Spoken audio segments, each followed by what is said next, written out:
So in just a moment, I'm going to share with you the intent to apply requirements, because I think that's really where this starts to take everyone. But just generally speaking, you can't make somebody be liable for a debt. Now, there are some exceptions, especially in the commercial lending areas with officers, directors, shareholders, partners, when we have guarantees involved. But on the consumer side, we don't have a lot of guarantors. Okay, once in a while, we do get into that scenario, but let's just cover the basics here. From a liability standpoint, you can't make anyone be liable for a debt. It has to be voluntary. Now, when we have this discussion, we do need to look at something a little closer. Page 12, letter B and C. Let's split these two things out.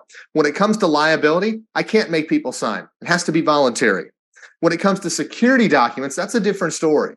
I can say, hey, if you could say, hey, Jared, if you want this loan and you've brought your home as collateral, we're going to make you sign the deed or the mortgage, and your wife too, because she owns the house. Okay, let's just assume my wife was not going to be a borrower, but you can't make her sign the liability document. Now, if I tell you that my wife and I are applying for credit and you document that, then you could say, yeah, I mean, you both gave yourselves as voluntary applicants. You're who we're going to request sign the note. But if we don't provide her as a joint applicant, you can't make her sign from a liability standpoint.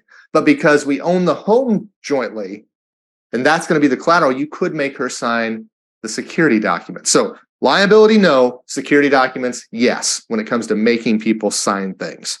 Now, letter D, I want to touch on this for a moment. What happens if you have an applicant that applies, doesn't qualify on their own, and they're asking about how they might be able to possibly, change things up, right? One of the things you're not allowed to do is say, well, Jared, if you went home and brought your wife back, we might be able to do this. You can't name liability parties outside of officer, director, shareholders, partners when we're talking about guarantors. So the correct answer when we're talking about additional parties is, Jared, if you went and found a qualified co-applicant, co-borrower, guarantor, co-signer, we'd take a look at it and see if things change. Make certain you're not naming that additional party.